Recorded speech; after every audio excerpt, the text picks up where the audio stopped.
कहानी की शुरुआत एक ऐसी रहस्यमयी दुनिया से हुई जो धरती की सतह से हजारों किलोमीटर नीचे बसी हुई थी, जहां आसमान से लेकर पानी की गहराइयों तक खतरनाक जीवों का आतंक फैला हुआ था। यहीं हमें इस दुनिया का रक्षक किंग कॉन्ग दिखाई दिया, जो एक छोटे बंदर के साथ झील के किनारे पहुंचा था, लेकिन उसे जरा भी अंदाजा नहीं था कि वो एक पहले से बिछाए जाल में फंसने वाला है। छोटे बंदर ने अचानक महसूस कर लिया कि सामने झील के अंदर कोई बड़ा खतरा छुपा है। फिर भी उसने जानबूझकर कॉन्ग को पानी में उतरने के लिए उकसाया, लेकिन उसकी चालाकी कॉन्ग से छुप नहीं सकी। उसने बस आसपास की हवा को हल्के से सूंघा और तुरंत समझ गया कि आज उसे अच्छा शिकार मिलने वाला है। इसके बाद कॉन्ग बिना कुछ कहे सीधे झील में उतर गया और आराम से नहाने लगा। उधर छोटा बंदर घबरा गया कि कहीं उसकी चाल पकड़ी न जाए, इसलिए वह पानी पीने का नाटक करने लगा। तभी अचानक एक अजीब सा जीव तेज रफ्तार से उनकी तरफ बढ़ने लगा। नहाते वक्त कॉन्ग को भी खतरे का एहसास हो गया। उसने जैसे ही पीछे पलट कर देखा, तभी एक विशाल ड्रैगन अपना बड़ा मुंह खोलकर उस पर झपट पड़ा। ये देखकर छोटा बंदर समझ गया कि उसकी योजना सफल हो गई है और वह तुरंत किनारे की तरफ भागने लगा ताकि खुद को बचा सके। उधर कॉन्ग जमीन पर हर तरह की लड़ाई जीत चुका था, लेकिन पानी में इस तरह के दुश्मन का सामना पहली बार कर रहा था। कॉन्ग उसकी चाल को समझ ही रहा था कि अचानक ड्रैगन उसे खींचकर सीधे झील के अंदर ले गया, लेकिन उसे नहीं पता था कि गुस्से में कॉन्ग कितना खतरनाक हो जाता है। उधर छोटा बंदर यही सोच रहा था कि अब वह कॉन्ग से हमेशा के लिए बच गया है, लेकिन अगले ही पल किंग कॉन्ग का विशाल हथियार सीधे उसके सामने आ गिरा। छोटा बंदर कुछ समझ पाता उससे पहले ही कॉन्ग ने उस ड्रैगन का कटा हुआ सिर सीधे उसके सामने पटक दिया। ये देखकर छोटे बंदर को लगा कि अब कॉन्ग उसे बुरी तरह पीटेगा, लेकिन कॉन्ग ने कुछ नहीं किया, बल्कि उसने अपनी कुल्हाड़ी उठाकर उसे आगे बढ़ने का इशारा कर दिया। दरअसल बंदर नहीं जानता था कि किंग कॉन्ग अपने जैसे किसी को ढूंढने के लिए हजारों सालों से इस दुनिया में अकेला भटक रहा था। वह हर दिन भूखा रहता था और अक्सर यहाँ के खतरनाक भेड़िए उसे दौड़ा दौड़ा कर परेशान करते रहते थे। जब सैकड़ों भेड़िए उसके पीछे पड़ जाते, तब वह छलांग की मदद से किसी तरह बच निकलता, लेकिन इस बार भेड़ियों के झुंड ने उसका पीछा नहीं छोड़ा। वे लगातार उसे घेरने की कोशिश करते रहे। आखिरकार जब उसके सामने गहरी खाई आ गई और भागने का कोई रास्ता नहीं बचा, तब वह मजबूर होकर पलटा और लड़ने के लिए तैयार हो गया।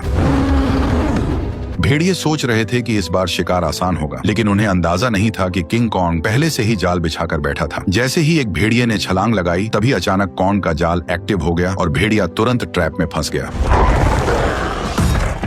गड्ढे में गिरते ही लकड़ी के नुकीले भाले भेड़िए के आर पार निकल गए। सही मौका देखते ही कॉन्ग ने तुरंत पेड़ का भारी तना उठाकर गड्ढे में फेंक दिया। जैसे ही जाल एक एक करके एक्टिव हुए, पहाड़ से बड़े बड़े पत्थर लुढ़कते हुए नीचे गिरने लगे और भागने की कोशिश कर रहे भेड़िए वहीं फंस गए। लेकिन धुआं छटते ही कुछ जिंदा बचे भेड़िए फिर भी शिकार छोड़ने को तैयार नहीं थे। गुस्से में किंग कॉन्ग ने एक भेड़िए की लाश पकड़ी और अपनी ताकत दिखाते हुए उसे जोर से फाड़कर 2 टुकड़ों में बांट दिया। ये देखकर बाकी बचे भेड़िए डर के मारे पूंछ दबाकर वहां से भाग गए। हालांकि शिकार मिलने के बाद भी किंग कॉन्ग के चेहरे पर कोई खुशी नहीं थी, क्योंकि उसके मुंह के सड़े हुए दांत ने उसे बहुत परेशान कर रखा था। इसी बीच छुपकर बैठी एक छिपकली मौका देखकर मांस का टुकड़ा उठाकर भागने लगी। किंग कॉन्ग तुरंत उसे रोकने के लिए झपट पड़ा, लेकिन तभी उसका ध्यान दूर से आई आवाज पर चला गया। घाटी से आती उस दहाड़ को सुनकर उसे लगा कि शायद उसका कोई अपना उसे बुला रहा है, इसलिए वह तुरंत उस दिशा में दौड़ पड़ा। लेकिन वहां पहुंचकर उसे सिर्फ एक अजीब सा मेंढक मिला जो उसी के जैसी आवाज निकाल रहा था।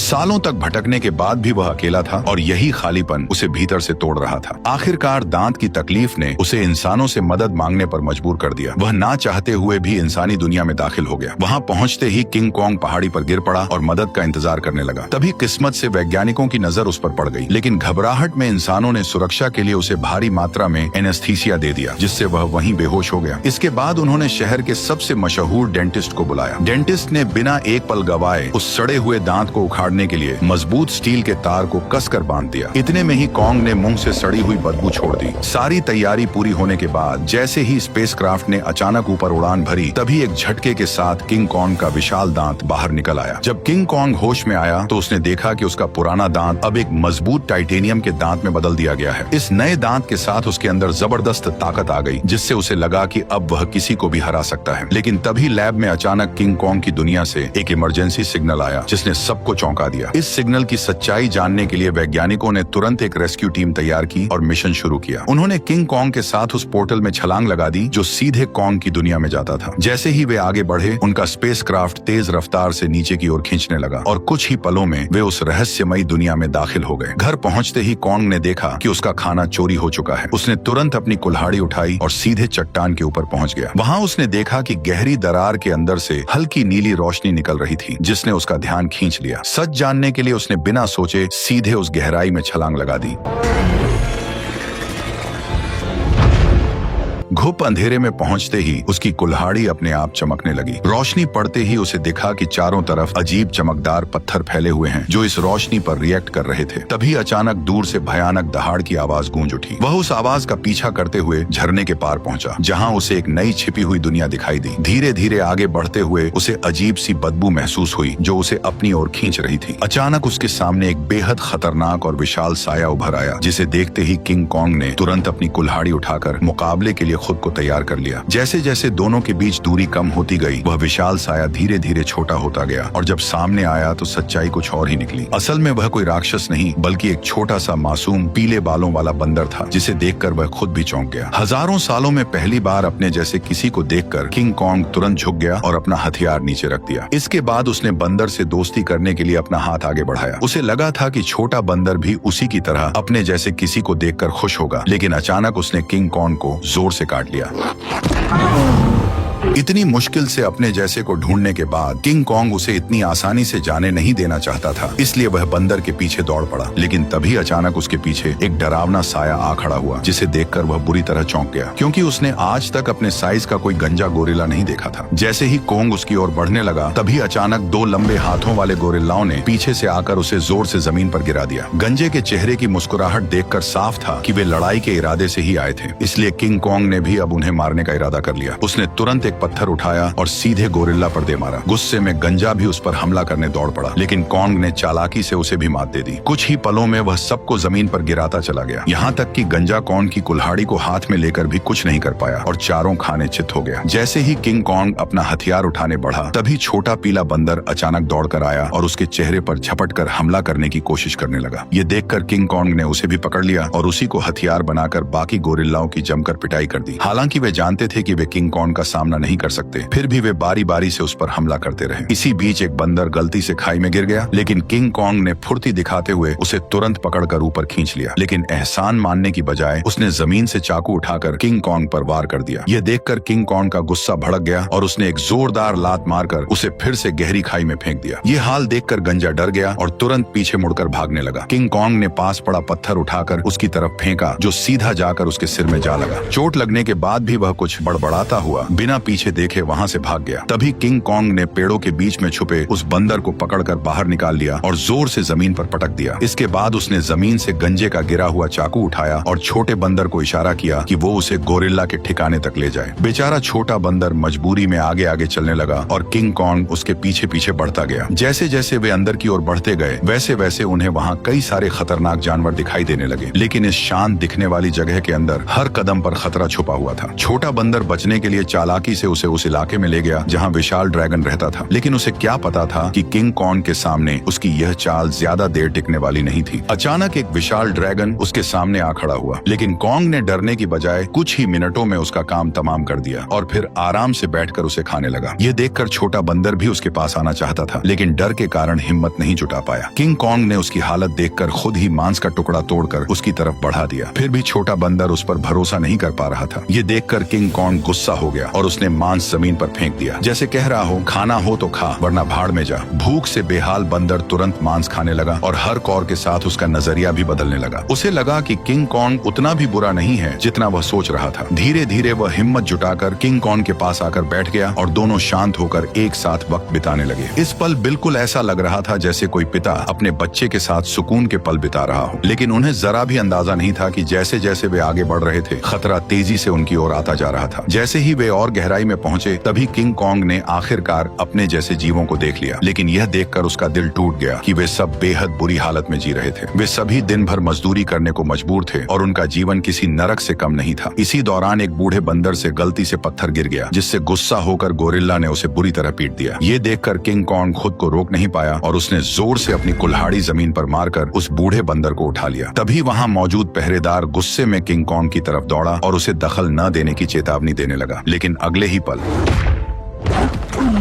किंग कॉन्ग की हिम्मत ने बाकी बंदरों में उम्मीद जगा दी, लेकिन उसी वक्त भागा हुआ गंजा ये सब देख रहा था। उसने तुरंत जाकर यहाँ के राजा स्कार किंग को सब कुछ बता दिया। गोरिल्ला की बातें सुनते ही स्कार किंग का गुस्सा फूट पड़ा। जैसे ही वो अपने सिंहासन से उठा, रास्ते में आने वाले सभी बंदर उसके सामने झुकते चले गए, लेकिन किंग कॉन्ग बिना डरे वहीं खड़ा रहा। स्कार किंग ने ध्यान से उसे देखा और कॉन्ग के मुंह में लगे स्टील के दांत को देखकर वो हंस पड़ा, लेकिन अगले ही पल उसने अपना गुस्सा निकालने के लिए एक बंदर को लात मारकर धधकते लावा में फेंक दिया। ये देखकर किंग कॉन्ग का गुस्सा अपने चरम पर पहुंच गया। अपनी ताकत दिखाने के लिए स्कार किंग ने अपने कंधे से हथियार निकाला और किंग कॉन्ग को सबक सिखाने के लिए खुद को तैयार कर लिया। किंग कॉन्ग ने भी तुरंत अपनी कुल्हाड़ी उठा ली और दोनों के बीच भयंकर लड़ाई शुरू हो गई। लंबे हथियार का फायदा उठाते हुए उसने अचानक हमला कर दिया और किंग कॉन्ग एक पल के लिए भी संभल नहीं पाया। स्कार किंग ने हथियार पर लगे क्रिस्टल की मदद से कॉन्ग पर कई सारे वार कर दिए। गुस्से में आकर कॉन्ग उस पर टूट पड़ा। ताकत के मामले में वह किंग कॉन्ग के सामने टिक नहीं सकता था, इसलिए वो कॉन्ग से दूरी बनाकर लगातार वार करने लगा और किंग कॉन्ग धीरे धीरे पीछे हटने पर मजबूर हो गया। इसी बीच किंग कॉन्ग की कुल्हाड़ी भी उसके हाथ से छूटकर जमीन पर गिर गई। मौका पाकर उसने अपने हथियार से किंग कॉन्ग का गला जकड़ लिया और उसे काबू में करने की कोशिश करने लगा। स्कार किंग को लगा कि अब उसने लड़ाई जीत ली है, लेकिन किंग कॉन्ग ने पूरी ताकत लगाकर उसे उठाया और जोर से जमीन पर पटक दिया। किंग कॉन्ग ने कुछ ही देर में उसे चित कर दिया। तभी स्कार किंग ने तय किया कि वह उसे उसकी असली ताकत दिखाकर ही मानेगा। जैसे ही उसके हथियार में लगा पत्थर चमकने लगा, तभी अचानक गोरिल्लाओं ने पत्थर गिराकर लावा का रास्ता रोक दिया। ठीक उसी पल गुफा में छिपे खौफनाक राक्षस की आंखें दिखाई देने लगी। तपती जमीन अचानक बर्फ बन गई और बाहर निकला वही विशाल जीव टाइटन शीमो, जिसने कभी पूरी दुनिया को बर्फ में जकड़ लिया था। स्कार किंग ने तुरंत उसे कॉन्ग पर हमले का हुक्म दिया, लेकिन शीमो इस हुक्म से खुश नहीं दिख रहा था। जैसे ही उस पर दबाव बढ़ाया गया, वह दर्द से तड़प उठा और मजबूरी में उसने हमला कर दिया। किंग कॉन्ग ने फुर्ती दिखाते हुए तुरंत छलांग लगाई और पहले वार से खुद को बचा लिया। इसके बाद उसने अपनी कुल्हाड़ी सामने रखकर खुद को संभालने की कोशिश की, लेकिन शीमो की ताकत के सामने उसकी सारी कोशिशें कमजोर पड़ने लगी। देखते ही देखते उसका हाथ जमने लगा और बर्फ में बदलता चला गया। इस अचानक हुए हमले से उसका दाहिना हाथ बुरी तरह घायल हो गया और वह कमजोर पड़ने लगा। मौका देखकर स्कार किंग ने तुरंत उसे खत्म करने का आदेश दे दिया। जैसे ही अगला हमला होने वाला था, तभी पीछे से छोटा बंदर सुरंग की ओर इशारा कर उसे तुरंत भागने को कहने लगा। उसी समय शीमो ने मजबूरी में फिर से हमला कर दिया। ये देखकर किंग कॉन्ग तुरंत मुड़ा और तेजी से सुरंग के अंदर घुस गया,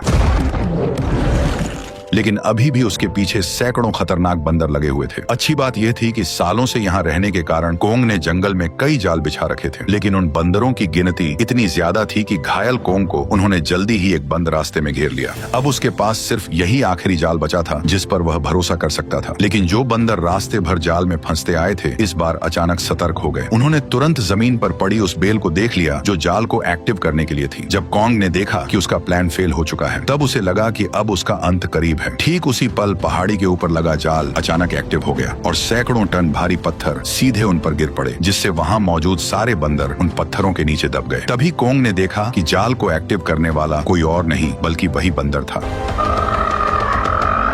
अब कॉन्ग बुरी तरह घायल था और लड़ने की हालत में नहीं था, इसलिए वह छोटे बंदर के सहारे इंसानों के पास लौटने लगा। लेकिन उसे अंदाजा नहीं था कि अभी भी एक बंदर जिंदा बच गया है। उधर कॉन्ग के साथ आए वैज्ञानिकों ने देखा कि उनका बेस पूरी तरह तबाह हो चुका है। तभी उनकी नजर चट्टान के ऊपर बने एक विशाल हाथ के निशान पर पड़ी, जिससे उन्होंने अंदाजा लगाया कि इस दुनिया में कॉन्ग जैसे और भी विशाल जीव मौजूद हैं। जल्द ही वे जंगल की गहराई में पहुंच गए, जहां उन्हें एक छुपा हुआ यंत्र दिखाई दिया। जैसे ही लड़की ने उसे दबाया, उसी पल कई जगहों से पानी बहकर नीचे आने लगा। वह पानी मिलकर एक तेज धारा बन गई और जंगल के अंदर की ओर बहने लगी। वैज्ञानिक उसका पीछा करते करते एक रहस्यमयी जादुई दीवार के सामने पहुंच गए, जिसने जंगल के अंदर एक अदृश्य जगह को छुपा रखा था। जैसे ही उन्होंने उस दीवार को छुआ, तभी उसमें नीली चमक दौड़ पड़ी। ये देखकर उन्होंने तुरंत दीवार के अंदर एक छेद कर दिया और तभी उनके सामने एक ऐसा नजारा आया जिसे देखकर उनकी आंखें खुली की खुली रह गईं। दीवार के पीछे एक ऐसी सुंदर और रहस्यमयी दुनिया मौजूद थी जिसे आज तक न किसी ने देखा था और न ही उसके बारे में सुना था। जैसे ही वैज्ञानिकों ने इस दुनिया में कदम रखा, तभी अचानक उन्हें उस दुनिया के जनजातीय लोगों ने घेर लिया। ये लोग इंसानों जैसे दिखते थे, लेकिन उनकी वेशभूषा किसी नॉर्मल इंसान से बिल्कुल अलग थी। वे लोग वैज्ञानिकों को नुकसान पहुंचाए बिना सीधे अपने कबीले के पास ले गए। वहां पहुंचकर उन्हें पता चला कि यह लोग हजारों सालों से धरती के नीचे रह रहे हैं और उस पोर्टल की रक्षा कर रहे हैं जो ऊपर की दुनिया से सीधे जुड़ा हुआ है। स्कार किंग सालों से इसी जगह की खोज में लगा था ताकि वो इस पोर्टल की मदद से इंसानी दुनिया पर कब्जा कर सके। ठीक उसी समय इंसानों की गंध को सूंघते हुए किंग कॉन्ग वैज्ञानिकों तक पहुंच गया, लेकिन अदृश्य दीवार की वजह से वो भीतर की दुनिया को देख नहीं सका। इसलिए कबीले के लोगों ने उस जादुई दीवार में एक दरार बना दी, जिससे कॉन्ग आसानी से अंदर घुस गया और सीधे इंसानों के बीच पहुंच गया। लेकिन उन्हें नहीं पता था कि यह सब पीछा कर रहे बंदर ने देख लिया था। जैसे ही किंग कॉन्ग इंसानों के सामने पहुंचा, तभी वह कमजोर पड़ गया और सीधे जमीन पर गिर पड़ा। वैज्ञानिकों ने देखा कि कॉन्ग का हाथ बुरी तरह घायल है और अब वो कुछ भी करने की हालत में नहीं है। ये देखकर डॉक्टर ने तुरंत फैसला किया कि कॉन्ग के हाथ को पूरी तरह बदलना पड़ेगा। उसे तुरंत मैकेनिक आर्म का आइडिया आया। यह वही सुपर मैकेनिकल आर्म था जिसे इंसानों ने पहले कॉन्ग को और ताकतवर बनाने के लिए डिजाइन किया था। अच्छी बात यह थी कि यह गैजेट अभी भी तबाह हो चुके बेस के नीचे बने अंडरग्राउंड मैकेनिकल स्टोर में सुरक्षित रखा हुआ था। जल्द ही डॉक्टर उसे वहां से निकाल लाया और उसे सीधे कॉन्ग के शरीर के ऊपर लाकर छोड़ दिया, और तभी वह मशीन खुद ब खुद कॉन्ग के जख्मी हिस्से को पहचान कर जुड़ने लगी।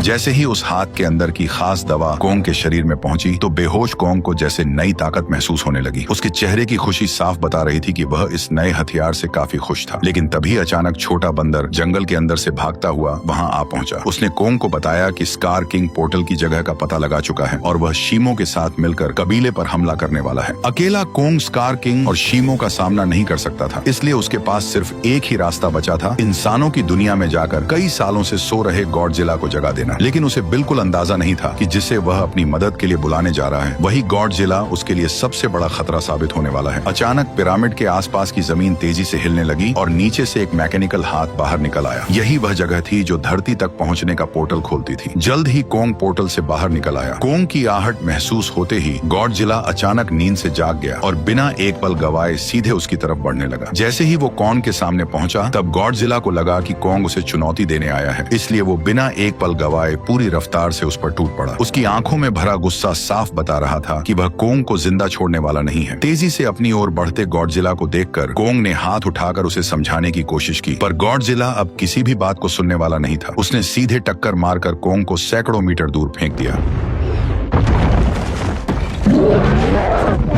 गॉडजिला को रुकता न देखकर कॉन्ग ने पीछे से हमला किया ताकि किसी तरह उसे शांत कर सके, लेकिन रेत आंखों में जाते ही गॉडजिला और भड़क गया। उसने पलटकर कॉन्ग के हाथ को अपने जबड़ों में जकड़ लिया और जोर से उसे जमीन पर पटक दिया, जिससे कॉन्ग पूरी तरह चकरा गया। कॉन्ग संभल भी नहीं पाया था कि गॉडजिला फिर से उस पर टूट पड़ा। जब बातों से कुछ नहीं हुआ तो कॉन्ग ने भी जोरदार पलटवार शुरू कर दिया। हालांकि गॉडजिला अपने सबसे ताकतवर रूप में था, लेकिन मैकेनिकल आर्म की ताकत के साथ अब कॉन्ग भी किसी से कम नहीं था। लेकिन जब कॉन्ग ने देखा कि वह गॉडजिला को हरा नहीं पाएगा, तब उसने बिना एक पल गवाए उसे पकड़कर जबरदस्ती पोर्टल की ओर खींचना शुरू कर दिया। उधर कबीले के लोगों ने स्कार किंग को रोकने के लिए एक खास रेड लिक्विड पानी में मिला दिया। जैसे ही लिक्विड पानी में घुला, एक जादुई बदलाव शुरू हो गया। उससे एक ऐसा सिस्टम एक्टिव हुआ जो दो विशाल पिरामिड को आपस में जोड़ने लगा, और जैसे ही ये पिरामिड जुड़ते, ग्रेविटी कुछ समय के लिए खत्म हो जाती, जिससे सब हवा में उड़ने लगते और स्कार किंग के लिए पोर्टल तक पहुंचना लगभग नामुमकिन हो जाता। लेकिन पिरामिड पूरी तरह जुड़ पाते उससे पहले ही स्कार किंग वहां पहुंच गया। आते ही उसने उस एंटी ग्रेविटी सिस्टम को पहचान लिया। उसने तुरंत शीमो को आदेश दिया कि वह बर्फ से पिरामिड के बीच का रास्ता बंद कर दे। तभी अचानक पोर्टल से एक तेज रोशनी निकली और जमीन पर आ गिरी। अगले ही पल गॉडजिला और कॉन्ग मलबे को चीरते हुए बाहर निकल आए। जैसे ही गॉडजिला की नजर शीमो और स्कार किंग पर पड़ी, तभी उसे सब समझ आ गया कि कॉन्ग उसे यहाँ क्यों लाया है। इसलिए बिना एक सेकंड गवाए वह कॉन्ग के साथ मिलकर उन पर टूट पड़ा। उधर स्कार किंग भी शीमो के साथ उनकी तरफ बढ़ने लगा। दोनों तरफ कोई भी कमजोर नहीं था। जैसे ही चारों भिड़े, उसी पल बर्फ टूट गई और पिरामिड आपस में टकरा गए। उस टक्कर से निकली लहर ने पूरी जगह की ग्रेविटी खत्म कर दी। हर कोई हवा में तैरने लगा, लेकिन इसके बावजूद गॉडजिला बिना ग्रेविटी के भी तेजी से बचते हुए सीधे शीमो की तरफ बढ़ने लगा। वहीं चालाक स्कार किंग ने कॉन्ग की कुल्हाड़ी उठाकर उसी पर हमला कर दिया, पर कॉन्ग ने अपने मैकेनिकल आर्म से हर वार को रोक दिया। कुछ ही पलों में हालात पलट गए और कॉन्ग स्कार किंग पर भारी पड़ने लगा, लेकिन दुश्मन ज्यादा होने की वजह से उस पर पीछे से हमले होने लगे। ये देखकर छोटा बंदर पत्थर उठाकर कॉन्ग की मदद करने लगा। तभी मौका पाकर शीमो ने गॉडजिला पर हमला किया और कुछ ही पलों में उसे पूरी तरह बर्फ में जमा दिया। लेकिन गॉडजिला भी उससे कम नहीं था। उसने एक ही झटके में बर्फ तोड़ दी। उसी समय एंटी ग्रेविटी सिस्टम बंद हो गया और दोबारा ग्रेविटी लौट आई। मौका मिलते ही स्कार किंग कॉन्ग की पकड़ से निकलकर सीधे पोर्टल में कूद पड़ा। उसे रोकने के लिए गॉडजिला और कॉन्ग भी उसके पीछे कूद पड़े, लेकिन इस अफरा तफरी में कॉन्ग की कुल्हाड़ी वहीं छूट गई। दूसरी तरफ इंसानों को अंदाजा भी नहीं था कि कितना बड़ा खतरा आने वाला है। अचानक समुद्र की लहरें जमकर बर्फ के पहाड़ में बदल गईं। अगले ही पल स्कार किंग शीमो के साथ धरती पर पहुंच गया। खुले आसमान की रोशनी पाकर उसने नीचे मौजूद इंसानों को देखकर जोरदार दहाड़ लगा दी। अब उसे लगा कि पूरी दुनिया पर राज करने का समय आ गया है। उसने शीमो को आदेश दिया कि वह आसमान को जमा दे। शीमो ऐसा नहीं करना चाहता था, फिर भी मजबूरी में उसने हर तरफ बर्फ बरसानी शुरू कर दी। देखते ही देखते इमारतें भी इस तबाही में जमकर टूटने लगी। जब स्कार किंग को लगा कि अब उसे कोई नहीं रोक सकता, तभी कोंग ने एक जोरदार मुक्का मारकर उसका 3 टन का दांत जमीन पर गिरा दिया। गुस्से में स्कार किंग ने कोंग पर हमला करने का आदेश दिया, लेकिन उसी समय गॉडजिला वहां पहुंच गया और उसने शीमो को रोक लिया। अब बिना शीमो की मदद के स्कार किंग ज्यादा देर टिक नहीं सकता था, इसलिए उसने एक विशाल इमारत उठाकर कोंग की तरफ फेंक दी, लेकिन उससे कोंग को कोई खास नुकसान नहीं हुआ। तभी अचानक शीमो पीछे से आकर कोंग के मैकेनिकल आर्म पर झपट पड़ा। शीमो ने फिर से कोंग का हाथ जमाना शुरू कर दिया। ये देखकर स्कार किंग को लगा कि अब उसकी जीत पक्की है, लेकिन उसने पीछे खड़े गुस्से से भरे गॉडजिला को नजरअंदाज कर दिया। गॉडजिला ने तुरंत अपनी पूरी ताकत जगाई और उसका शरीर बैंगनी रोशनी से चमक उठा। अगले ही पल उसने सीधे स्कार किंग पर जोरदार हमला कर दिया, लेकिन स्कार किंग घबराकर किसी तरह बच निकला। उसने अपने हथियार से पलटवार करने की कोशिश की, लेकिन गॉडजिला ने उसे पकड़ लिया और एक ही झटके में 2 हिस्सों में तोड़कर अलग कर दिया, जिससे शीमो को कंट्रोल करने वाला क्रिस्टल नीचे गिर पड़ा। स्कार किंग उसे उठाने के लिए झपटा, लेकिन गॉडजिला ने उसे कोई मौका नहीं दिया। अब सब कुछ उस क्रिस्टल पर टिका था। जिसके हाथ में भी क्रिस्टल आता, वही इस लड़ाई को जीत पाता। उसी अहम पल में छोटे बंदर की नजर कोंग की छोड़ी हुई कुल्हाड़ी पर पड़ी। वह तुरंत छलांग लगाकर नीचे उतरा और कुल्हाड़ी उठाकर इंसानों की दुनिया में पहुंच गया। जैसे ही उसकी नजर जमीन पर पड़े उस क्रिस्टल पर पड़ी, तभी उसने बिना देर किए कुल्हाड़ी के एक वार से उसे चकनाचूर कर दिया। क्रिस्टल टूटते ही शीमो पूरी तरह आजाद हो गया। गुस्से में भरा स्कार किंग छोटे बंदर को पकड़कर मारने ही वाला था, लेकिन कोंग बीच में आकर उस पर टूट पड़ा और कुछ ही मुक्कों में स्कार किंग को चित कर दिया। अब बिना उस क्रिस्टल के स्कार किंग कमजोर पड़ चुका था। उधर आजाद हुआ शीमो गॉडजिला की तरफ देखने लगा, मानो किसी इशारे का इंतजार कर रहा हो। और फिर हजारों साल बाद उसने वही किया जो वह हमेशा से करना चाहता था। एक ही पल में उसने स्कार किंग को बर्फ की मूर्ति में बदल दिया। अगले ही पल कोंग ने उसे हवा में उछालकर पूरी ताकत से जमीन पर पटक दिया और उसके शरीर को वहीं चकनाचूर कर दिया। अब लड़ाई खत्म हो चुकी थी, लेकिन दुनिया को ठीक करना बाकी था। तभी गॉडजिला ने आसमान की ओर देखकर जबरदस्त ऊर्जा छोड़ी, जिससे काले बादल छट गए और सूरज की रोशनी धीरे धीरे धरती पर लौट आई। इसके बाद गॉडजिला अपने इलाके में लौट गया और फिर गहरी नींद में सो गया और कोंग अपने नए साथी के साथ धरती के भीतर वापस लौट गया, जहाँ वह अपने कबीले के साथ मिलकर एक नई शुरुआत करने लगा। वैसे मैंने अभी एक नया चैनल बनाया है जिस पर बहुत सारी शानदार वीडियोस आने वाली हैं। लिंक कमेंट में है, तो जाकर उसे भी सब्सक्राइब कर लो।